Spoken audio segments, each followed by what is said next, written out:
اطہار علیہ السلام کی عظمت پر درود بھیجے گا محمد و آل محمد۔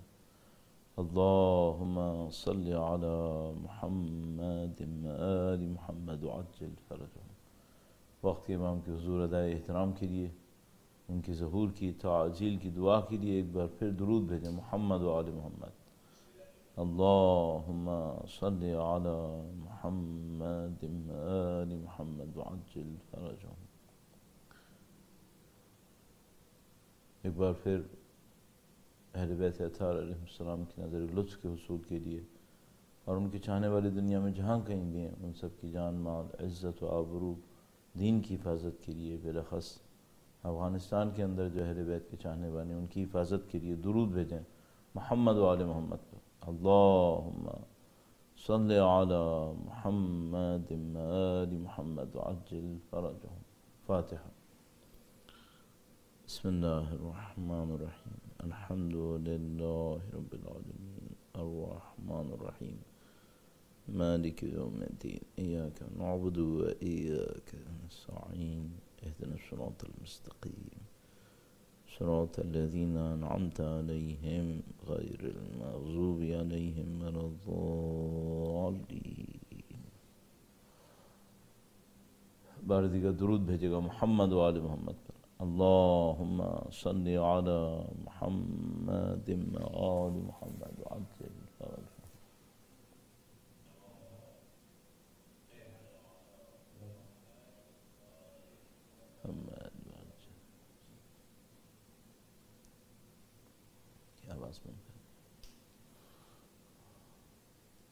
بار دیگر درود بھیجے گا محمد و آل محمد پر۔ اللہم صلی علی محمد و آل محمد وعجل فرجہم۔ اعوذ باللہ من الشیطان الرجیم۔ بسم اللہ الرحمن الرحیم۔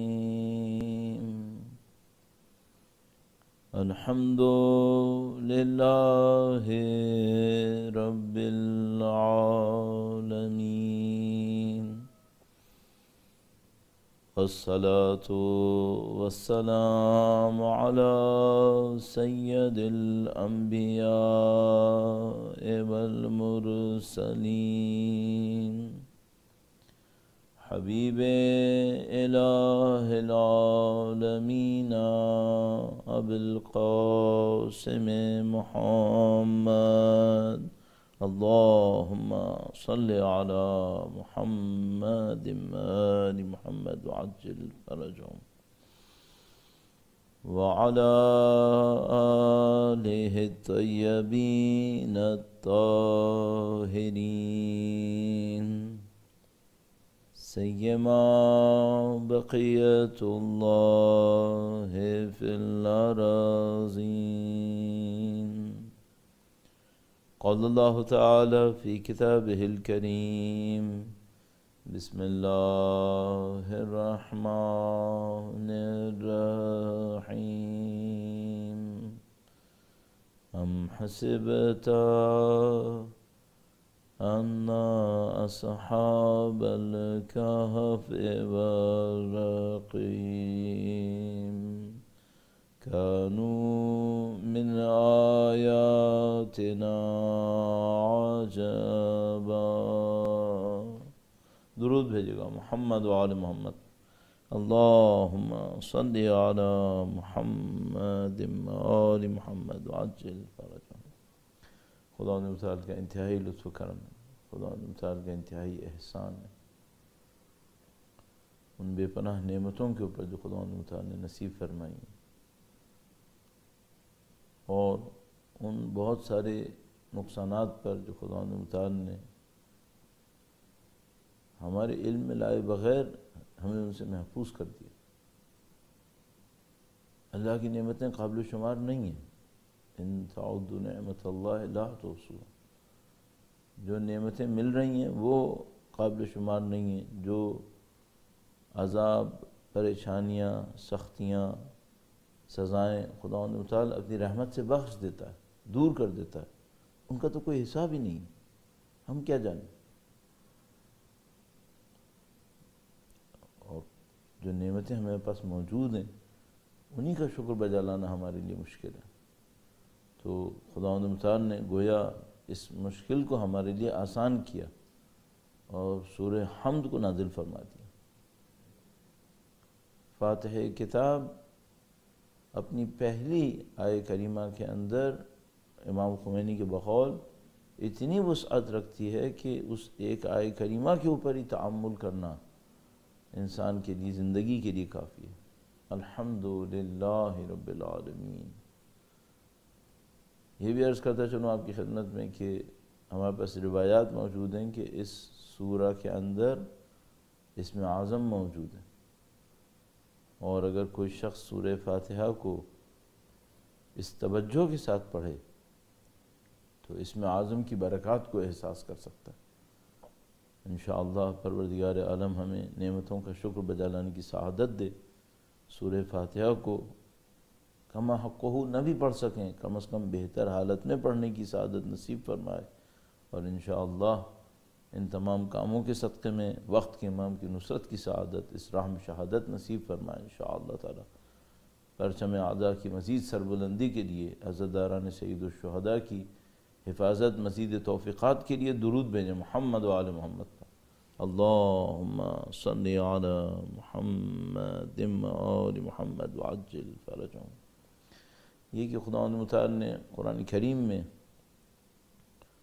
بالکل ابتدا میں فرمایا یؤمنون بالغیب۔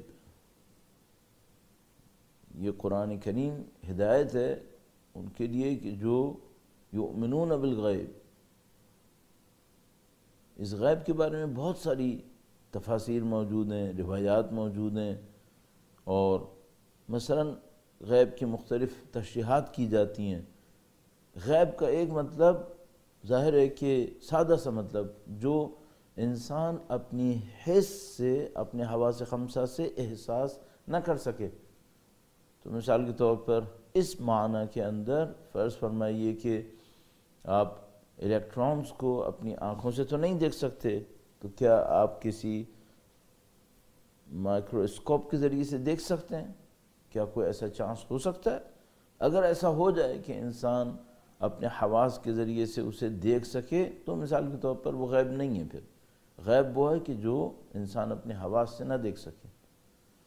تو مثال کے طور پر فرشتے غیب کا حصہ بن جائیں گے، آخرت غیب کا حصہ بنے گی۔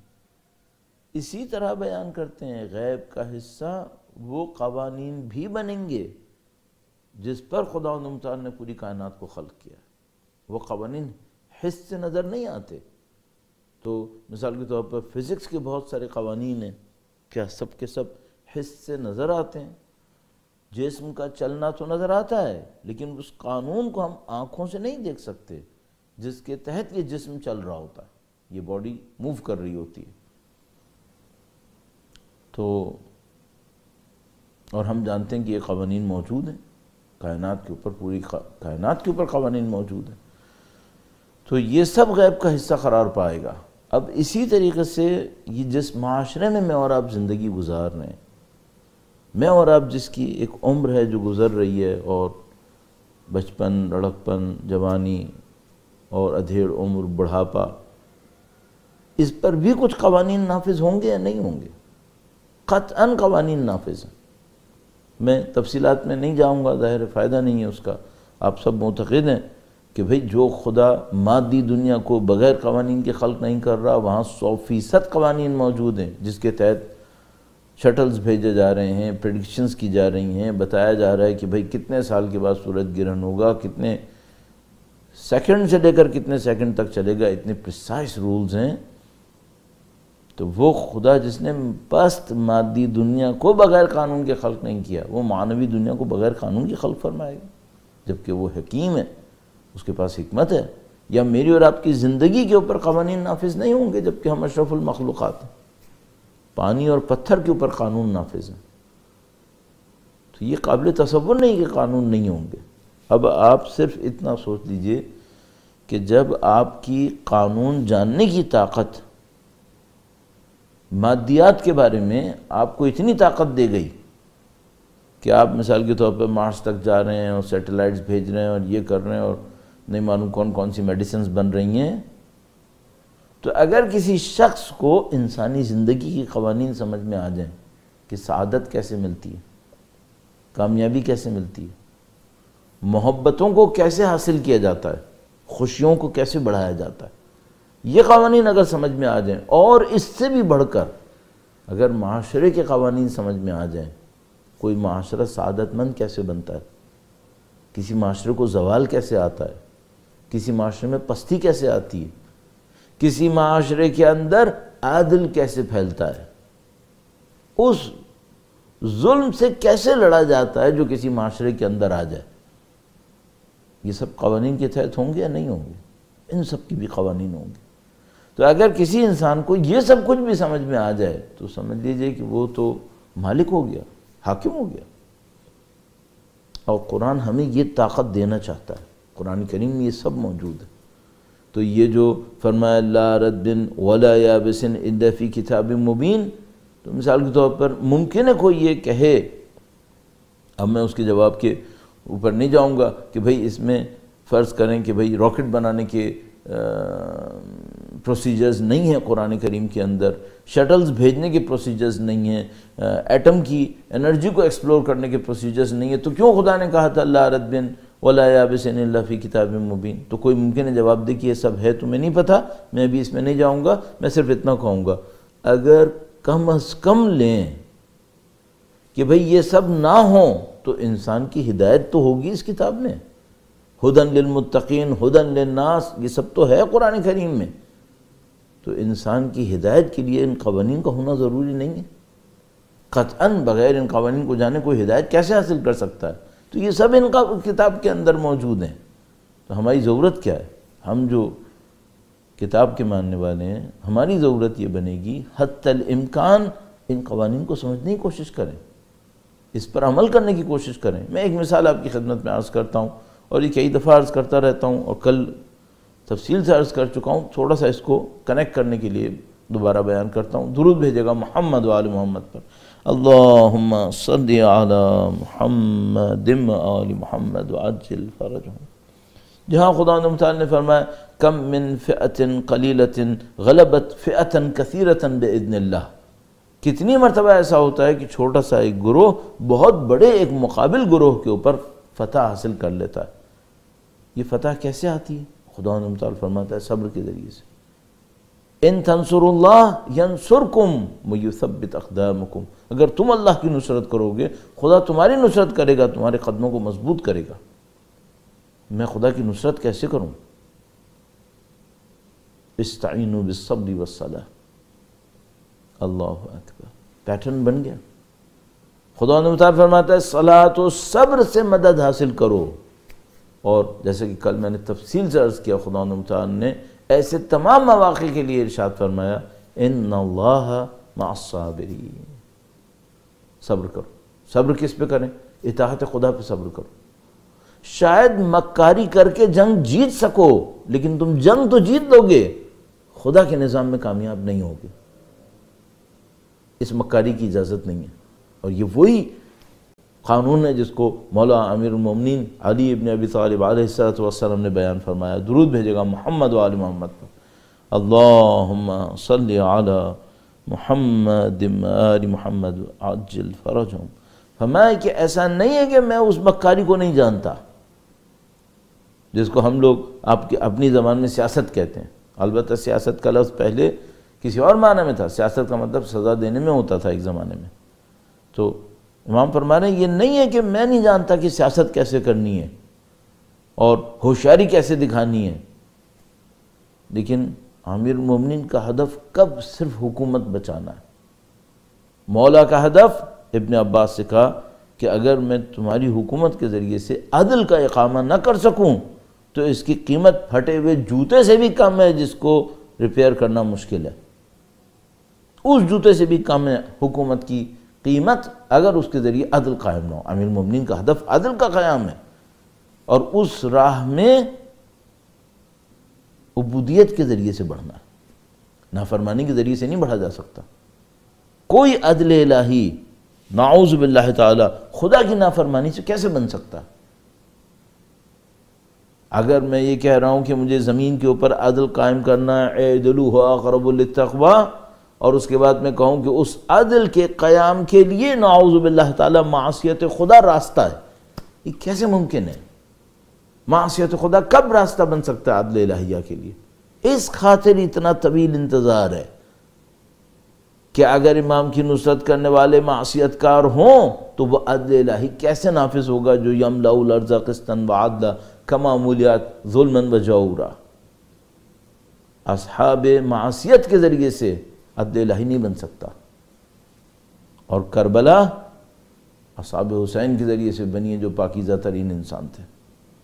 یہ خدا کی قوانین ہیں، ان قوانین کا ادراک ضروری ہے۔ اب جو سید الشہداء کے زمانے میں پیش آ رہا تھا وہ کہ ان تمام قوانین کے اوپر لوگوں کا یقین ختم ہو گیا۔ کیوں ختم ہو گیا؟ اس کو میں آپ کی خدمت میں عرض کروں گا، اور ایک انتہائی اہم موضوع بھی اس کے ساتھ عرض کرنا ہے جس کا ہماری زندگیوں سے بہت زیادہ تعلق ہے۔ درود بھیجے گا محمد و آل محمد پر۔ اللہم صلی علی محمد آل محمد وعجل فرجہم۔ آئے دن ایسا ہوتا ہے، ہر چند دن کے بعد یا کہ یہ ہر روز ایسا ہو رہا ہوتا ہے، وہ یہ کہ کسی نے ایک میسج بھیج دیا، آپ کے پاس ایک پیغام آئے گا، ناقابل تصور کوئی اثر کسی دعا کا، ناقابل تصور کوئی ثواب کسی چھوٹے سے عمل کا۔ اب انسان حیران ہے کہ بھائی یہ کیا؟ جو میں پہلے بھی عرض کر چکا ہوں کہ مثلا فلاں اگر آیہ کریمہ پڑھو تو بم کا اثر نہیں ہوگا، بم کے دھماکے کا اثر نہیں ہوگا۔ جس زمانے کراچی میں یہ مسائل چل رہے تھے، اب کوئی پوچھے بھائی یہ کہاں سے، یہ تمہیں کیسے پتہ چلا؟ اچھا، اب مثال کے طور پر اگر آپ نے فلاں سورہ فلاں دن فلاں وقت فلاں گھنٹے میں پڑھی تو یہ ہونے والا ہے، اور وہ جو بچکانہ حرکت، یہ میسج اتنے لوگوں کو بھیج دو، یہ ہو جائے گا، یہ ہو جائے گا، یہ ہو جائے گا۔ اچھا، شریعت بہت سخت ہے اس معاملے میں کہ بدعت پھیلانے والے کا مقابلہ کرنا ہے، بہت سخت ہے۔ الفاظ شریعت، روایات بدعت گزار کے معاملے میں بہت سخت ہیں۔ اچھا، کیوں ایسا ہے؟ بھئی ایک آدمی سے مثلا کوئی پوچھے کہ بھئی تم یہ کہہ رہے ہو کہ فلاں سورہ کا ثواب یہ ہے، یہ ہے، یہ ہے، یہ تم کیوں کہہ رہے ہو؟ قدیم زمانے سے یہ معاملہ چلا آ رہا ہے۔ تو مثلا کسی بندے سے پوچھا گیا، وہ روایات بیان کرتا تھا، فلاں سورہ کا ثواب یہ ہے، فلاں سورہ کا ثواب یہ ہے۔ ایک موقع کے اوپر جو راویان حدیث تھے اس شہر کے اندر، انہوں نے اسے تھام لیا، پکڑ لیا، اور اسے کہا کہ بھائی یہ جو تم ثواب بیان کر رہے ہو یہ ہم نے اپنے اساتذہ سے نہیں سنے، یہ روایت تم نے کس سے سنی ہے، کہاں سے تم لے کر آتے ہو؟ تو وہ بالآخر اقرار کرتا ہے کہ بھائی اصل مسئلہ یہ تھا کہ لوگ جو ہیں وہ قرآن پہ توجہ اتنا نہیں دے رہے ہیں، روایات کے پیچھے جا رہے ہیں، فقہ کے پیچھے جا رہے ہیں، تاریخ، فلسفہ، مختلف چیزوں کے پیچھے جا رہے ہیں، کوئی قرآن کے پیچھے اتنا زیادہ نہیں جا رہا، اتنا توجہ نہیں دے رہا۔ تو میں نے یہ احساس کیا کہ میں لوگوں کو تشویق دلانے کے لیے قرآن کے بارے میں اس طرح کی باتیں کہوں۔ اب ممکن ہے کوئی شخص اپنی ہمدردی میں، اس کو تو معصومانہ ہمدردی نہیں کہہ سکیں گے، اپنی نادانی میں، غفلت میں اور واقعاً جہالت کے اندر مثال کے طور پر آ کر کہے کہ بھئی اگر آپ نے فلاں کام اہل بیت کے لیے کیا اس کا یہ ثواب ہوگا۔ اچھا، اہل بیت کے لیے کام کرنا اچھا ہے یا نہیں؟ اللہ اکبر، اس سے بڑھ کر کیا فضیلت۔ لیکن یہ جو آپ ثواب بیان کر رہے ہیں اس کی کوئی سند ہے؟ ممکن ہے نہ ہو، تو آپ نے کیوں بیان کیا؟ بالآخر لوگوں کو اچھا ہے اس طرف چلے جائیں۔ اچھا، یہ کام صحیح ہے یا غلط ہے؟ انتہائی غلط ہے، انتہائی غلط۔ کیوں؟ اگر لوگ اچھا عمل انجام دیں تو کیا فرق پڑتا ہے کہ خدا ان کو 1 محل دے گا جنت کے میں یا مثلا 50 محل دے گا؟ اس سے کیا فرق پڑے گا؟ فرق یہ پڑے گا کہ آج آپ نے لوگوں کو ایک قانون دے دیا کہ یہ کام کرو تو یہ ہوگا، اور فرضاً کسی نے کیا اور دنیا میں وہ اثر نہیں ملا۔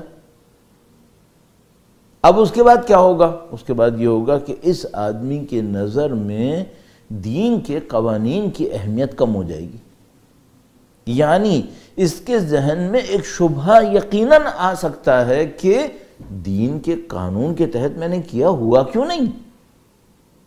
فائدہ کیوں نہیں ہوا؟ آئے گا یا نہیں آئے گا؟ ہاں بالکل آ سکتا ہے۔ بھئی اگر میں ایک بیماری کے لیے ایک دوائی کو سنتا ہوں کہ یہ دوائی اس بیماری کے لیے علاج ہے، میں وہ دوائی لے رہا ہوں اور میرا علاج نہیں ہو رہا ہے، میری بیماری اپنی جگہ پہ باقی ہے، تو میں شک کروں گا یا نہیں کروں گا؟ ہاں بالکل کروں گا۔ تو یہ اگر نعوذ باللہ تعالی میں نے کوئی ایک غلط فضیلت، جعلی فضیلت اپنی طرف سے گڑھ کے لوگوں کو بتا دی، 2 لوگوں نے عمل کیا، 4 لوگوں نے عمل کیا، اور ان میں سے 2 کے ذہن میں یہ شک بیٹھ گیا کہ دین کے احکام کا اثر نہیں ہے، اس کا کون جواب دے گا؟ اچھا لمبی مدت میں کیا ہوگا؟ لمبی مدت میں یہ ہوگا کہ آج تو اس نے اس کو چھوڑا ہے، کل بہت ساری اور چیزیں چھوڑے گا۔ کیوں؟ وہ یہی کہے گا کہ بھئی یہ چیزیں آتی رہتی ہیں، ہم نے اس پہ عمل کیا تھا، اثر نہیں نکلا تھا۔ بہت بڑی غلطی یہ ہوگی کہ میں دین کے نام پر کوئی حکم لوگوں کو دوں جبکہ اس کی حقیقت نہ ہو، یہ میرے لیے وبال ہے، قیامت کے دن میرے حساب ہے۔ اسی طریقے سے ایک اور مثال عرض کروں گا آپ کی خدمت میں، درود بھیجے گا محمد و آل محمد پر، اللہم صلی علی محمد آل محمد وعجل فرجہم۔ جناب ہم نے مثال کے طور پر لوگوں سے کہا کہ بھئی آپ کو مشکل کوئی درپیش ہو تو آپ، آیت اللہ علیہ بہجت نے اس کو بہت دفعہ کہا، تو جمعے کے دن ظہر سے پہلے نماز جعفر تیار پڑھیے آپ۔ طریقہ کار وہ دیکھیے کہ جو مفاتیح الجنان میں لکھا ہوا ہے، جس میں نماز کے بعد دعائیں بھی ہیں، یہ بھی ہے، کچھ اذکار بھی ہیں۔ اچھا ایک آدمی نے پڑھ لیا، ایک جمعہ پڑھا، 3-4 جمعے پڑھ لیے، اور اس کے بعد یہ کہا کہ مولانا آپ نے کہا تھا کہ یہ پڑھیں، تو میں نے پڑھا لیکن کوئی اثر نہیں ہوا، میری مشکل حل نہیں ہوئی۔ اچھا اب سوال یہ ہے کہ کیا ناممکنات کو ممکن کیا جا سکتا ہے؟ میں کل پرسوں ہی کہیں پڑھ رہا تھا کہ کوئی شخص نجف میں مقیم تھا اور بڑا خواہش مند کہ میں مجتہد بن جاؤں۔ شاید پاکستان میں مفتی بننا بہت آسان ہے، کوئی کام ہی نہیں ہے جسے کہتے ہیں، لیکن ہمارے ہاں مجتہد بننا، اللہ اکبر، بہت مشکل کام ہے۔ دین کی تعلیمات کے تحت مجتہد بنے کوئی بہت سخت کام ہے۔ ہمارے معاشرے میں بہت آسانی سے ہو جائے گا۔ تو وہ جناب علی بننے کا خواہش ہے، اب خواہش مند، اب اس کے بعد وہ کیا کر رہا ہے؟ علم کے میدان میں محنت نہیں کر رہا ہے، درس تدریس میں محنت نہیں کر رہا ہے، تعلیم و تعلم میں محنت نہیں کر رہا ہے۔ ساری محنت کس پہ کر رہا ہے؟ وہ ایک زیارت گاہ پہ جاتا ہے، دوسری زیارت گاہ پہ جاتا ہے، تیسری پہ جاتا ہے، اور سب سے یہ کہہ رہا ہے کہ میں نماز جعفر تیار بھی پڑھ لوں گا، میں یہ بھی پڑھ لوں گا، میں وہ بھی پڑھ لوں گا، کتاب نہیں پڑھوں گا، آپ مجھے مجتہد بنا دیں۔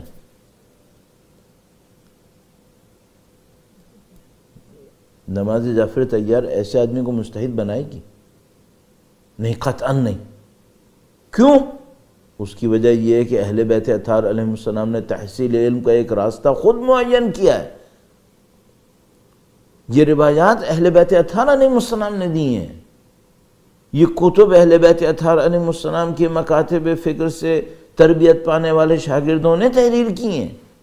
یہ احادیث شریفہ اہل بیت اطہار علیہ السلام کی ہزاروں لاکھوں پاکیزہ خونوں کی قربانی کے نتیجے میں اہل بیت کے چاہنے والوں نے جمع کی ہیں، تاکہ ان کے ذریعے سے اہل بیت اطہار علیہ السلام کا علم حاصل ہو۔ اب کوئی آدمی کہ میں نماز جعفر تیار پڑھوں گا تاکہ یہ سارا راستہ ختم ہو جائے اور میرے لیے ایک نیا راستہ کھل جائے، نہیں، یہ نہیں ہو سکتا، یہ نہیں ہو پائے گا۔ تو یہ ہمیں پہلے سے بتا دینا چاہیے، اور لوگوں کو بھی سمجھ لینا چاہیے کہ اب وہ نہ آئے کہ نعوذ باللہ تعالیٰ کوئی نماز جعفر تیار پڑھ رہا ہے کسی کے حقوق کی پامالی کے لیے، کہ فلاں کام ہو جائے جس میں نعوذ باللہ تعالیٰ اس کے لیے برائی آ جائے۔ نہیں، یہ نہیں ہوگا۔ اللہ کی بندگی کے راستے سے اللہ کے بندوں کو نقصان پہنچانے کی کوشش کر رہے ہو، یہ کبھی بھی نہیں ہوگا۔ تو یہ سب چیزیں ہمارے ذہن میں ہونا چاہیے۔ پھر دین دیں، تاکہ دین کے اندر ایک جملہ استعمال کرتے ہیں، وہن کیا مطلب؟ بنیاد کا کمزور پڑنا۔ دین کی بنیادوں کو کمزور مت کریں، کل اگلی نسل دین لینے میں مشکل کرے گی اگر اس کی بنیادیں کمزور ہو گئیں. تو بلا وجہ میں کوئی فضیلت کی بات سنی آگے بھیج دیا، کوئی واقعہ سنا آگے بھیج دیا. ابھی مجلس سے چند منٹس پہلے کسی نے مثال کے طور پر ایک لکھ کے بھیجا کہ یہ امام نے حضرت حبیب ابن مظاہر کو خط لکھا تھا. اللہ اکبر. جو 2-3 لائنوں کا خط مشہور ہے کہ سید الشہداء نے حضرت حبیب ابن مظاہر کے نام پہ لکھا تھا، جو مشہور ہے وہ 2-3 لائن کا خط ہے، وہ نہیں ہے جو اس وقت ہمارے دوست احباب ایک دوسرے کو بھیج رہے ہیں. تو عزیزان محترم، دین کے اندر وہن کا باعث مت بنے، دین کے اندر کمزوری کا باعث مت بنے. نعوذ باللہ تعالیٰ 10 بستہ عرض کروں گا ایسے مصائب بیان کرنا جن کی حقیقت قرآن تاریخ میں نہ ہو، اہل بیت اطہار علیہ السلام کے مکاتب فکر کے اندر نہ ہو. یہ صحیح نہیں ہے. کم از کم اتنا تو ہو کہ ایک رائے تاریخ میں یہ بھی ہے. ہم جانتے ہیں مصائب کے اندر 100% پہ پہنچنا تقریباً ناممکن ہے، لیکن بھائی آپ جب کوئی جملہ بول رہے ہوں تو آپ کے پاس کوئی تو ریفرنس ہو کہ جس کے اوپر آپ بنیاد بنا سکیں. ہم قبول کر رہے ہیں کہ 100% نہیں ہو سکتا، لیکن کوئی نہ کوئی ریفرنس ہو، کسی عالم کی گفتگو ہو.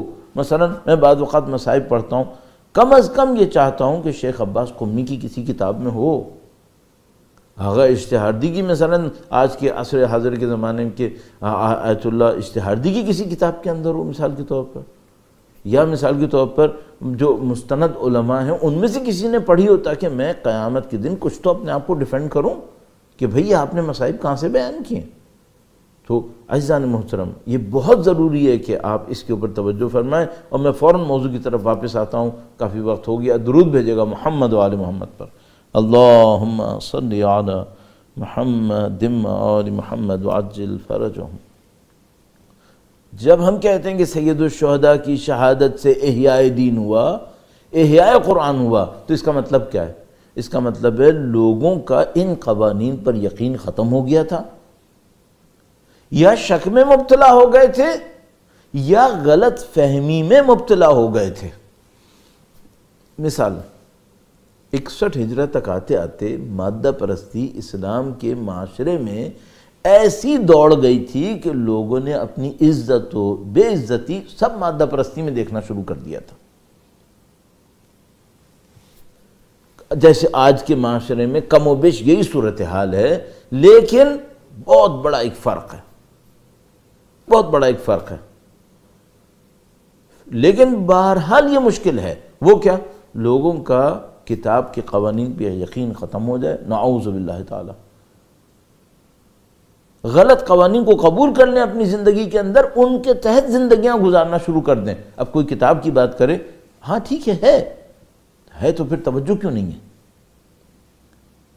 اب سید الشہداء کے سامنے ایک معاملہ ہے کہ بھئی معاشرے سے قرآن پہ یقین ختم، قرآن کریم کی قوانین پہ یقین ختم. اور میں عرض اور کروں گا ابھی کہ کن قوانین کو اسپیسیفکلی میں عرض کرنا چاہ رہا ہوں.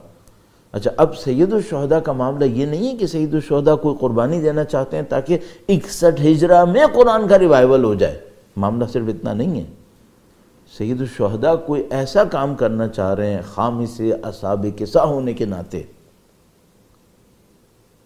بلا نظیر بلا مثال ایک وارث انبیاء ہونے کے ناطے، ایسا وارث نبی جو آج تک نہیں تھا، ایسا وارث انبیاء ہونے کے ناطے وہ کوئی ایسا کام نہیں کرنا چاہ رہے ہیں جو صرف 61 ہجرہ میں قرآن کریم کا احیاء کرے. نہیں، قیامت تک کے لیے قرآن کا احیاء کرے. قیامت تک کے لیے جہاں کہیں قرآن کریم کے اوپر کوئی بات آئے، سید الشہداء کی شہادت قرآن کا احیاء کرے. یہ بہت بڑی بات تھی. اور یہاں پہ ایک جملہ تیزی سے عرض کرتا چلوں، شاید اس کو بیان کرنا میری طاقت میں بھی نہیں ہو. وہ یہ کہ جب بھی کوئی واقعہ یا کوئی شخصیت اتنی بڑی تاثیر لانے کا ارادہ کرے، اس کا مطلب کیا ہے؟ اس کا مطلب ہے اس شخصیت اور اس واقعے کے اندر خدا کی بہت بڑی سطح کی صفات منعکس ہوں تو یہ ہوگا. یعنی کربلا میں، امام میں، اصحاب سید الشہداء میں اللہ کی صفات کا کوئی بہت بڑا مظہر آئے تب یہ اثر ہو سکتا ہے. پھر آپ سوچ لیں کہ صبر کتنا چاہیے. صفات الہیہ بغیر صبر کے حاصل نہیں ہوتی. تو صبر کا کوئی انتہائی اعلیٰ مقام دکھانا پڑے گا کہ صفات الہیہ اس واقعے کے اندر جمع ہوں، اظہار ہوں، اور ان صفات الہیہ کے نتیجے میں یہ ہدف حاصل ہو کہ جہاں کہیں قرآن کریم مشکل میں آئے اس کا احیاء خون حسین کرے. سلام اللہ علیہ. درود بھیجیں محمد و آل محمد پر. اللہم صلی علی محمد و آل محمد وعجل فرجہم. دنیا میں جہاں کہیں بھی کسی شخص نے کسی الہی کام کو انجام دینا ہے، اسے الہی صفات کو اپنے اندر لانا ہے تاکہ وہ الہی کام انجام پائے. اور الہی صفات لانے کا مطلب کیا ہے؟ صبر کے راستے سے گزرنا ہے.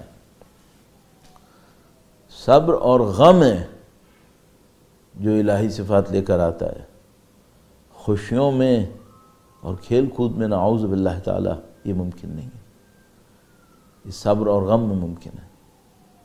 اب آپ تصور فرمائیے، دست بستہ عرض کروں گا، اگر اس زمین کو یملأ الارض قسطا وعدلا ان امام کے ذریعے سے ہونا ہے اور قطعاً ہونا ہے، تو ذرا سوچیے گا اس امام میں صبر کتنا چاہیے.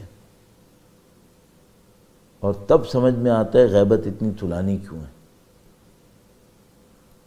کوئی 1200 سال کے صبر سے گزرے تب خداوند متعال کی اوصاف الہیہ اتنی منعکس ہوں کہ زمین یملأ الارض قسطا وعدلا، جو کہ آج تک نہیں ہوا تھا. اور اسی سے سمجھ جائیے گا کہ ان کے اصحاب کے اندر کیا ہوگا، جو ان کا ساتھ دینے والے ہوں گے. کل میں نے معیت کا قانون عرض کیا تھا آپ کی خدمت میں. خدا معیت کے اوپر، معا ہونے کے اوپر اثرات بھیجتا ہے، اور نبی سے فرماتا ہے کہ آپ اکیلے نہیں، فَاسْتَقِمْ كَمَا أُمِرْتَ وَمَنْ تَابَ مَعَاكَ. آپ اکیلے نہیں، آپ کے ساتھ لوگ چاہیے. سید الشہداء اکیلے نہیں، اعزہ اور اصحاب ساتھ چاہیے. وقت کے امام اکیلے نہیں، ایک اصحاب کا اجتماع ساتھ چاہیے. اتنے صابرین جمع ہوں تو یہ ہوگا. اب وہ صابرین جمع ہوں تو ظہور ہوگا. الحمدللہ کہ خدا نے اچھے دور میں بھیجا ہے. درود بھیجے گا محمد و آل محمد پر. اللہم صلی علی محمد و آل محمد وعجل فرجہم. ان قوانین الہیہ پر اگر یقین ختم ہونے لگے تو سید الشہداء کی ذات مقدس حفاظت فرماتی ہے. وہ کیسے؟ اب یہاں پہ بہت ضروری ہے، مجھے ایک اور مطلب کی طرف اشارہ کرنا ہے آپ کی خدمت میں. میں معذرت چاہ رہا ہوں کہ میں شاید کوشش کر رہا ہوں کہ علمی ہو، اور شاید یہ اتنا علمی نہ ہو، لیکن اس کے نتیجے میں شاید کچھ لوگوں کے نزدیک قابل دلچسپی نہ رہے، انٹرسٹ ان کا کم ہو جائے. میں ان سے معذرت چاہتا ہوں، لیکن اپنے ذہن میں جو آتا ہے اسے میں عرض بھی کرنا چاہ رہا ہوں. اور اس کی وجہ یہ ہے کہ ہم اپنی زندگی کے بارے میں کچھ نہیں جانتے، کب ختم ہو جائے گی ہمیں کچھ نہیں پتہ. تو ہم نہیں چاہتے کہ جو سعادتیں کسی بات کو بیان کرنے میں ہوں، ان سعادتوں سے اپنے آپ کو محروم کر لیں کسی اور منفعت کی خاطر، کسی اور مقصد کی خاطر. نہیں، ہمیں مرنے سے پہلے ابرار کے ساتھ محشور ہونے کا بندوبست کرنا ہے. وَتَوَفَّنَا مَعَ الْأَبْرَارِ. معیت ابرار یہ سخت کام ہے، اتنی آسانی سے نہیں ہوگا. ربنا اغفر لنا ذنوبنا وکفر عنا سیئاتنا وتوفنا مع الابرار. سخت کام. درود بھیجیں محمد و آل محمد پر. اللہم صلی علی محمد و آل محمد وعجل فرجہم. تو ایک بہت اہم قانون، اور وہ قانون ہے عبودیت. عبودیت. میں ایک واقعے سے عرض کرنا شروع کرتا ہوں، حضرت ابراہیم علیہ السلام کے واقعے سے. درود بھیجے گا محمد و آل محمد پر. اللہم صلی علی محمد و آل محمد وعجل فرجہم. آپ قرآن کریم کے مطالعے میں ظاہر ہے کبھی نہ کبھی مشغول ہوتے ہیں، تو ذرا توجہ کیجئے گا کہ جب خداوند متعال اپنے کسی نبی کے واقعے کو بیان فرمائے اور وہاں پر یہ بتائے کہ جب انہوں نے غیر خدا کو ترک کیا تو کیا ہوا. جب انہوں نے اعتزال کا مطلب ایک ہوتا ہے گوشہ نشینی، آئسولیشن میں چلے جانا، صحیح ہے.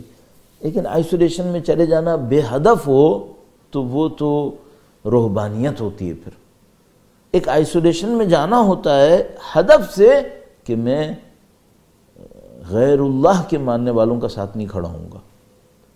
تو حضرت ابراہیم علیہ السلام کی بہترین مثال ہے. جب اپنے خاندان والوں سے کہا کہ تم لوگ کیا کرتے ہو کہ خود بناتے ہو بت اور خود انہی کے سامنے سجدے کرنا شروع کر دیتے ہو، اور یہ برا کام ہے جو تم کرتے ہو کہ غیر خدا کی بندگی کرتے ہو. اور جب انہوں نے نہیں مانا تو حضرت ابراہیم علیہ السلام نے کہا کہ بس آج سے ہمارا راستہ جدا اور میں تمہیں چھوڑ کر جا رہا ہوں. اور خداوند متعال نے اس لمحے کو بہت پسند کیا اور اس طرح سے ارشاد فرمایا فَلَمَّا اعْتَزَلَهُمْ وَمَا يَعْبُدُونَ مِن دُونِ اللَّهِ. اور جب ابراہیم علیہ السلام نے ان سب سے کنارہ کشی اختیار کر لی، جب ان سب کو چھوڑ دیا، اعتزال ترک کر دیا، ان سب کو گوشہ نشینی ان سے اختیار کی، کنارہ کشی اختیار کر لی، وَمَا يَعْبُدُونَ مِن دُونِ اللَّهِ، اور اللہ کے علاوہ جن کی وہ پرستش کرتے تھے ان سب کو چھوڑ کر آ گئے. جب یہ کیا خداوند متعال فرماتا ہے وَوَهَبْنَا لَهُ اسحاق، تو ہم نے ان کو نوازنا شروع کر دیا. ہم نے ان کو اسحاق اور دوسرے انبیاء کرام کے نام لیے، یعقوب کے، ہم نے یہ ان کی نسلوں میں قرار دے دیا. یہ خدا کا وعدہ ہے کہ جب بھی کوئی خدا کی خاطر کسی چیز کو چھوڑے گا خدا اس سے بڑھ کر نصیب کرے گا. اور وہ نبی کا فرمان بڑا خوبصورت، ہر فرمان خوبصورت ہے ان کا، لیکن اس میں بڑی عجیب کشش ہے کہ فرمایا علیکم بالآخرہ تأتیک الدنیا صاغرہ، تم آخرت کی پرواہ کرو، تم آخرت کی پرواہ کرو، دنیا حقیر ہو کر تمہارے پاس آئے گی، دنیا حقیر ہو کر تمہارے پاس آئے گی. یہ خدا کا قانون ہے کہ جب بھی کوئی خدا کی خاطر چیزوں کو ترک کرے گا تو خداوند متعال اسے مقامات نصیب کرے گا. لیکن میں ایک سوال پوچھوں گا آپ سے تاکہ دینی احکام کی صحیح تشریح ہو جائے. جب حضرت ابراہیم علیہ السلام نے اپنے بت پرست خاندان کو جس میں ان کی زندگی گزر رہی تھی چھوڑا، اور یہی کام حضرت موسیٰ علیہ السلام نے بھی کیا. جب انہوں نے یہ کیا تو زندگی کی آسانیاں آنا شروع ہو گئیں، دولت برسنا شروع ہو گئی، شہرتیں آنا شروع ہو گئیں. نہیں، سختیاں آئیں، سختیوں سے گزرے ہیں. جب حضرت موسیٰ علیہ السلام نے فرعون کے دربار کو ترک کیا تو زندگی آسان ہو گئی، دولت برسنا شروع ہو گئی، طاقتیں ملنا شروع ہو گئیں. نہیں، جس معنی میں ہم سمجھ رہے ہیں نہیں، لیکن اس سے بڑھ کر ملنا شروع ہو گیا. وہ کیا؟ نبوت ملی، اللہ کی رسالت ملی، اللہ کی ہدایت ملی. پھر جو زندگی گزاری تو پھر خداوند متعال فرماتا ہے کہ ہم نے ان کو حکمت دی. اور جب انہوں نے فرمایا خداوند متعال سے کہ وَجْعَلْ لِي لِسَانَ صِدْقٍ فِي الْآخِرِينَ، خدایا میرا نیک نام آنے والوں میں قرار فرما. کہا یہ مل جائے. وَجَعَلْنَا لِلنَّاسِ إِمَامًا، ساری انسانیت کے لیے بنا دیا. یہ کب ہوگا؟ جب اللہ کی خاطر ترک کرو گے. صحیح ہے؟ اس کو ہم کیا کہتے ہیں؟ اس کو ہم کہتے ہیں عبودیت، اللہ کی بندگی. اور عبودیت کافی نہیں، اس کے ساتھ ایک اور اضافہ کر دوں، غیر خدا کا انکار اور اللہ کی عبودیت. لا الہ الا اللہ وَلَمَّا اعْتَزَلَهُمْ وَمَا يَعْبُدُونَ مِن دُونِ اللَّهِ. جب ابراہیم علیہ السلام نے چھوڑ دیا ان سب کو اور جو وہ غیر خدا کی پرستش کر رہے تھے، لا الہ، یہ نہیں قبول. خداوند تعالیٰ فرماتا ہے نُری ابراہیم ملکوت السماوات والارض. ایک موقع کے اوپر خداوند تعالیٰ نے حضرت ابراہیم علیہ السلام کے لیے فرمایا کہ ہم نے ابراہیم کو ملکوت سماوات والارض دکھا دی. اور حضرت ابراہیم کو کیا مقامات ملے کہ وہ کیف تخلق کا خود مظہر بن گئے. یہ سب حضرت ابراہیم علیہ السلام کو ملنا شروع ہوا. کب؟ جب انہوں نے لا الہ کا اعلان کیا. صحیح، یہ قانون خدا ہے، عبودیت نفس، عبودیت اللہ. اس عبودیت خدا کے مقابلے میں دو بندگیاں اور آتی ہیں. وہ کیا ہے؟ ایک عبد طاغوت، غیر خدا کے سامنے سر جھکانے والا عبد طاغوت. سید الشہداء اپنے قیام کے دوران اس کا ذکر فرماتے ہیں، کہتے ہیں اللہ کے بندے بنو، عبد طاغوت مت بنو. عبد طاغوت کون ہے؟ لقد بعثنا فی کل امت رسولا ان اعبدوا اللہ واجتنبوا الطاغوت. ہم نے ہر امت کے اندر پیغام رکھنے والے کو بھیجا کہ وہ کیا کریں؟ ان اعبدوا اللہ، لوگوں کو کہیں کہ اللہ کی بندگی کرو، واجتنبوا الطاغوت، اور طاغوت سے اجتناب کرو. چونکہ یہ ہو سکتا ہے کہ کوئی شخص یہ کہے میں اللہ کے سامنے بھی سر جھکاؤں گا اور دوسروں کے لیے بھی کام کروں گا. فرمایا نہیں، یہ نہیں، اعتزال کرو، باقی سب کو ترک کرو، خدا کی طرف آؤ. عبودیت الہی شریک ایکسیپٹ نہیں کرتی، پارٹنر ایکسیپٹ نہیں کرتی. عبودیت الہی محض ہے. سید الشہداء نے جو احیاء قرآن کیا نا، وہ اس کام کے ذریعے سے کیا. کہا تم نے سنا تھا نا کہ حضرت موسیٰ نے کسی کو ترک کیا تھا اللہ کے لیے. تم نے سنا اور پڑھا تھا نا کہ حضرت ابراہیم علیہ السلام نے اللہ کی خاطر کسی کو ترک کیا تھا، انہیں مقامات ملے تھے، گرچہ آزمائشوں سے گزرنا پڑا تھا. میں تمہیں کر کے دکھاتا ہوں. اور کل میں نے فرق بھی عرض کیا تھا آپ کی خدمت میں، کہا میں کر کے دکھاؤں گا. تم سن رہے تھے نا اور پڑھ رہے تھے نا، لیکن تمہارا یقین ختم ہو گیا تھا. اب میں ابن علی، ابن فاطمہ، ابن محمد سلام اللہ علیہم وہ کر کے دکھاؤں گا کہ تمہارا یقین دوبارہ زندہ ہو کہ دیکھو یہ ہو گیا. اب سید الشہداء فرماتے ہیں کہ اے خدایا، میں تیری خاطر سب کو ترک کروں گا. سب کچھ ترک کیا.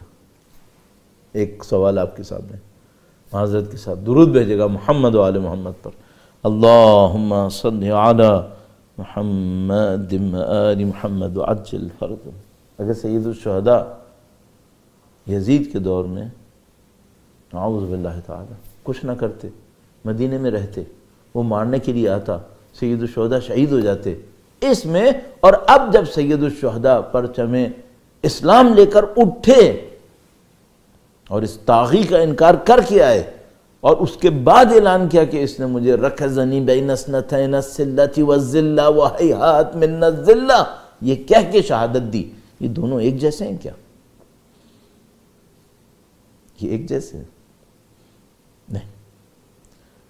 نہ یہ دو واقعات ایک جیسے ہوتے، نہ ان کے نتائج ایک جیسے ہوتے. نہ وہ حسینی تحریک ہوتی پھر، نہ وہ حسینی اثر ہوتا. نعوذ باللہ تعالیٰ، میں کہاں کہہ رہا ہوں، لیکن میں صرف اذہان کے کلیئرٹی کے لیے کہہ رہا ہوں کہ سید الشہداء خود اٹھیں، ابراہیم خود اٹھیں علیہ السلام، بتوں کو توڑیں، خود اٹھیں اور حضرت موسیٰ علیہ السلام فرعون کے دربار میں آ کے کہیں کہ یہ کرو. حضرت سید الشہداء انتظار نہ کریں کہ کفر میرے دروازے پر آئے، نہیں، خود مقابلے کے لیے اٹھیں، قوم کو دعوت دیں اور کہیں میں غیر الہی سارے حکمرانوں کو ترک کر کے آیا ہوں، تم سے کون میرا ساتھ دے گا؟ میں قوانین خدا کو زندہ کروں گا. لِنُرِيَ الْمَعَالِمَ مِن دِينِكَ وَنُظْهِرَ الْإِصْلَاحَ فِي بِلَادِكَ، میں اللہ کی نشانیوں کو زندہ کر دوں گا. اب میں دس بستہ عرض کروں گا، مولا آپ نے اللہ کی خاطر سب کو چھوڑا، قوم نے آپ کو قبول نہیں کیا، قوم نے تو قبول نہیں کیا، نعوذ باللہ تعالی، تکذیب بھی کی، صد نعوذ باللہ. کربلا کے میدان میں کھڑے ہو کر تکذیب کرنے والے نے تکذیب بھی کی. اب یہاں پہ ذرا سی دیر رک جائیے. سید الشہداء فرمائیں گے قرآن کریم میں دیکھو تکذیب رسول کے بعد کیا ہوتا ہے، اور یہ قرآن کریم میں مکرر آیا ہے کہ ہم نے نبی بھیجا، تکذیب ہوئی. بلکہ یہاں تک لکھا ہے کہ یہ قانون ہے کہ جب بھی ہم نبی کو بھیجیں گے کچھ نہ کچھ مترفین، مجرمین، ظالمین ان کی تکذیب کرنے کے لیے کھڑے ہوں گے، اور جب وہ تکذیب کریں گے تو کیا ہوگا؟ خدا متعال فرماتا ہے پھر مہلت نہیں ہوگی، بس پھر مہلت نہیں ہوگی. پھر ان کو اس ناانصافی کا بدلہ چکھنا پڑے گا۔ 11 معصوموں کی تکذیب کر کے یہ قوم کھڑی ہے، تو غیبت اتنی آسانی سے ختم ہو جائے گی؟ ہم اپنی نفس پرستیاں کرتے رہیں، آسائشوں میں پڑے رہیں، زندگی کی آسائشوں کے کنارے میں دین کو لے کے چلتے رہیں، اور ہم اصحاب وارث حسین بن جائیں؟ یہ تو ذرا مشکل لگ رہا ہے، یہ مشکل لگ رہا ہے۔ اس خاطر غیبت تو لانی ہے۔ تو سید الشہداء نے احیاء قرآن کیا، درود بھیجے گا محمد و آل محمد پر، اللہم صلی علی محمد آل محمد وعجل فرجہ۔ سید الشہداء نے عبودیت الہی کو زندہ کر دیا، اور میں نے بار بار آپ کی خدمت میں ان چند دنوں میں عرض کیا، میں دوبارہ عرض نہیں کروں گا، اور کل انشاءاللہ اگلے مرحلے میں داخل ہونے کی کوشش کریں گے، وہی کہ سید الشہداء اکیلے نہیں ہیں، اللہ کا قانون معاہ طلب کر رہا ہے، آپ کے ساتھ کتنے لوگ ہیں؟ خدا متعال ہزاروں نہیں مانگتا، مخلصین مانگ رہا ہے۔ اے نبی فاستقم کما امرت ومن تاب معک۔ یہ معک کون ہے؟ ایک اور آیہ کریمہ میں خدا متعال فرماتا ہے، اے نبی آپ نصف شب کبھی عبادت کرتے ہیں، کبھی 1/3 شب عبادت کرتے ہیں، 1/3 شب، ٹھیک ہے، وَمَن مَعَک، اور جو آپ کے ساتھ ہیں۔ اللہ اکبر، من معاک، جو نبی کے ساتھ ہیں 1/3 شب عبادت کر رہے ہیں، کتنے ہوں گے؟ ظاہر کم ہوں گے۔ سید الشہداء فرما رہے ہیں مجھے قرآن اور نماز سے عشق ہے، تو سید الشہداء کے اصحاب کون ہوں گے جو عشق حسینی میں بھی تبعیت کر رہے ہوں گے سید الشہداء کی، نہ صرف نعروں کے اندر، اس لیے تعداد کم ہے۔ اور آپ کو اگر عظمت پہچاننی ہے اصحاب حسین میں، اللہ اکبر، سید الشہداء کے قافلے میں، تو بس اس ایک جملے کے لیے میرے خیال میں اکتفا کی جا سکتی ہے، مجھے کہ سید الشہداء کے بعد سالار قافلہ کون ہے؟ سالار قافلہ کون ہے؟ سید الشہداء صبر الہی کا مظہر، سید الشہداء عبودیت الہی کا پرچم، سید الشہداء وارث ابراہیم۔ یہ وراثت اب سمجھ میں آئی کہ کس چیز میں ہے؟ اعتزال غیر خدا میں وارث ابراہیم۔ جس طرح انبیاء نے غیر خدا کو ترک کیا اور نبوت کے حصول اور اس کے بعد مشکلات اٹھائیں، وارث انبیاء آئے ہیں، ایک فرق کے ساتھ۔ گزشتہ انبیاء میں بھی کسی کے نانا محمد مصطفیٰ نہیں تھے سلام اللہ علیہ، افضل الانبیاء، جد امجد نہیں تھے، کسی نبی کے نسل میں بھی علی مرتضیٰ جیسے وصی رسول، نفس رسول والد نہیں تھے، اور کسی نبی کے بھی مادر حسین کی سا ماں کسی کے پاس نہیں ہے۔ سیدہ نساء جنہ، سیدہ نساء عالمین، قرۃ عین الرسول، بضعۃ الرسول، اس کی خوشی میں نبی خوش، کسی کی ماں ایسی ماں نہیں۔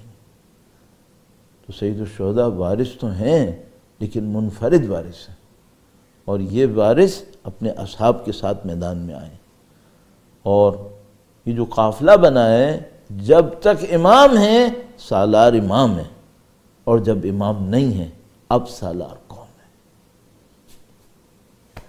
اللہ اکبر۔ ہم بی بی زینب سلام اللہ علیہا کے مقام کو کیسے سمجھ سکتے ہیں؟ نہیں، ممکن نہیں، ہم نہیں سمجھ سکتے۔ وراثت انبیاء کے حامل سید الشہداء، منفرد وراثت کے حامل، اور ان کی وراثت میں سالار حسینی بی بی زینب کبریٰ سلام اللہ علیہ، اللہ اکبر۔ اور سید الشہداء بی بی کو تلقین کر کے گئے، بی بی صبر کیجیے گا، صبر کیجیے گا۔ بیوی کے مقام و منزلت کو کوئی کیسے سمجھ سکتا ہے؟ اگر تمام واقعی کربلا کے اندر بیوی کا کوئی اور جملہ ہمارے پاس نہ ہوتا، ایک جملہ ہوتا، صرف ایک جملہ، کوئی واقعہ نہ ہوتا، ایک جملہ ہوتا، یہ ایک جملہ بیوی کی عظمت کے لیے، اللہ اکبر، نشانی کے لیے بہت تھا۔ کون سا جملہ؟ وہ جو بیوی نے دربار کفر میں کھڑے ہو کر فرمایا ما رأینا الا جمیلا، ہم نے جمال کے سوا کچھ نہیں دیکھا، ما رأینا الا جمیلا۔ بیوی آپ کو صبر کی سید الشہداء نے تلقین کی تھی، صبر کا یہ کون سا مقام ہے کہ آپ شہادتوں کو جمال تعبیر فرما رہی ہیں؟ بی بی کون ہے؟ کہ بی بی وہ ہیں جو 18 بھائیوں کے لاشوں کے درمیان سے گزری ہیں۔ اللہ اکبر، ما رأینا الا جمیلا، ما رأینا الا جمیلا۔ شب عاشور کا بڑا عجیب منظر ہے عزیزو، آج آپ بی بی کو پرسہ دینے کے لیے آئے ہیں، تعزیت۔ شب عاشور کا بڑا عجیب منظر ہے، تمام لوگ جمع ہیں، خیموں کے اندر افراد جمع ہیں، اور مائیں اپنے بچوں کو لے کر بیٹھی ہوئی ہیں، اور ہر ماں اپنے بچوں کو دیکھ رہی ہے کہ آج آخری رات ہے بچے کو دیکھنے کی۔ تو کوئی ماں اپنے پیارے کو قریب سے دیکھنا چاہتی ہے، کوئی اس کے صدقے جا رہی ہے، لیکن ایک ماں عجیب ماں ہے، یہ اپنے بچوں کو بلائی ہے اور یہ کہہ رہی ہیں کہ بیٹا قربانی میں دیر مت لگانا، جب قربان ہونے کا وقت آئے تو جلدی قربان ہو جانا۔ عزیزو، میں آپ کی نیابت میں بی بی سے عرض کروں گا کہ بی بی، آپ نے بچوں کو قربان تو کیا تھا، بچوں کے لاشوں کو کیوں قبول نہیں کیا؟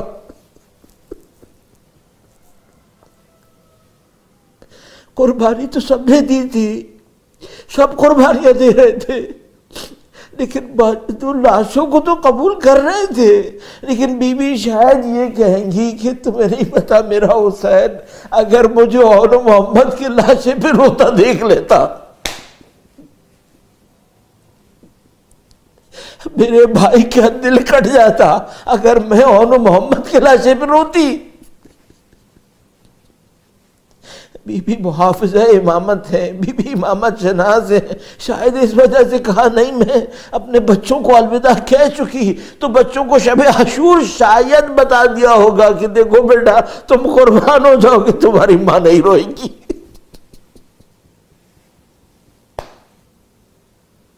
تمہاری ماں تمہارے غم میں نہیں روئے گی، تمہاری ماں حسین کے غم میں روئے گی۔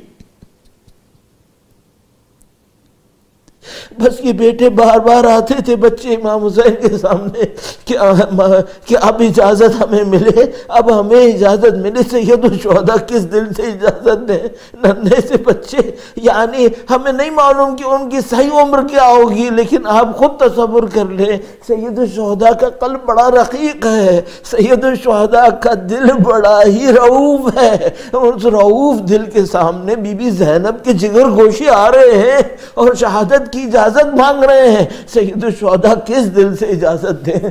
دونوں بچوں کو ایک موقع پہ اجازت دی۔ روایتیں تو بہت طریقوں سے بیان کی جاتی ہیں، لیکن بہرحال یہ بیان ہمارے پاس موجود ہے کہ بچے دونوں لڑنے کے لیے گئے، اب نہیں معلوم کس سن و سال کے اندر واقعی ہوں گے۔ جب ایک کہیں دشمن کے محاصرے میں پھنستا تھا تو دوسرا اس کی مدد کو آتا تھا، اور جب کہیں یہ پھنستا تھا تو دوسرا اس کی مدد کو آتا تھا، دونوں نے مل کر میدان کارزار میں مقابلہ کیا۔ عزیزو، ایک بات بار بار عرض کرنے کی کوشش کرتا ہوں وہ یہ کہ ہر مجاہد مظلوم ہے، اور بی بی کے بچے بھی مظلومیت کے عالم میں مرے اور شہید ہوئے، لیکن عزیزو یہ مت بھولنا کہ یہ اولاد علی ہیں، یہ علی کے خاندان کے بچے ہیں۔ انہوں نے شمشیر زنی نہ دکھائی ہو، انہوں نے بہادری کے جوہر نہ دکھائے ہوں، یہ ممکن نہیں ہے۔ یہ علی کی اولاد ہیں، اور انہوں نے وہ شمشیر زنی دکھائی ہے کہ دشمن کے کشتوں کے پشتے لگے، اور انہوں نے احساس کیا کہ علی کے بیٹے میدان کے اندر آئے ہیں۔ بس ایک موقع کے اوپر ہر طرف سے ہجوم کرنا شروع کیا، جو ان بزدلوں لعینوں کی عادت تھی کہ جب نہیں لڑ پاتے تھے تو پتھروں کی بارش کرتے تھے، نیزوں کی بارش کرتے تھے، تیروں کی بارش کرتے تھے، اور ایک موقع پر وہ دونوں شہید ہوئے۔ سید الشہداء ان دو شہیدوں کا لاشیں لے کر لانا چاہتے ہیں، لیکن بی بی کا فرمان ذہن میں ہے کہ مولا میرے بھیا میرے بچوں کا لاشا نہ لائیے، میرے بچوں کی لاشوں کو علیحدہ رکھے ہیں، اور بی بی نے اپنے وعدے کو پورا کر کے دکھایا۔ عزیزو اگر میں چند جملے بس مصائب میں عرض کروں، بی بی نے وعدہ پورا کر کے دکھایا۔ عزیزو میں آپ سے پوچھوں گا، میں نے نہیں دیکھا کہ بی بی نے شام غریبہ میں اون و محمد کا ماتم کیا، یہ میں نے نہیں دیکھا۔ اور جب آپ اور میں روایتوں کا جائزہ لیتے ہیں، وہ بی بی 11 محرم کو مقتل سے گزری ہیں تو کس کے لاشے پر پہنچی ہیں؟ تو ہمیں سب کو معلوم ہے بی بی سید الشہداء کے لاشے پر پہنچی، وہ سر بریدہ لاشے پر پہنچی ہیں۔ اور بی بی جب شام غریبہ میں تھی تب بھی سید الشہداء کی صاحبزادی کے پیچھے ان کے لاشے پر آئی ہیں۔ اور عزیز و مشہور ہے کہ جب بی بی شام کے زندان میں تھیں اور آخری لمحات میں شہداء کے سرہائے مقدس لائے گئے، بی بی خود دوبارہ امام حسین کے سر اقدس پہ ماتم کر رہی تھی، اور گویا اون و محمد کے سروں پر وہ ماتم نہیں ہوا جو ماں کرتی ہے۔ عزیزو لیکن میں آپ کو بس ایک جملے کی زحمت دوں گا، مجھے نہیں معلوم کبھی آپ نے یہ جھیلا ہے یا نہیں جھیلا ہے، تھوڑا سا سنیے گا، کبھی آپ نے دیکھا یہ جھیلا ہے کہ آپ اپنے کسی عزیز کو دفنانے کے بعد جب گھر واپس آتے ہیں تو کیا ہوتا ہے؟ گھر کی ہر دیوار اس کی یاد دلاتی ہے، اس کی یاد۔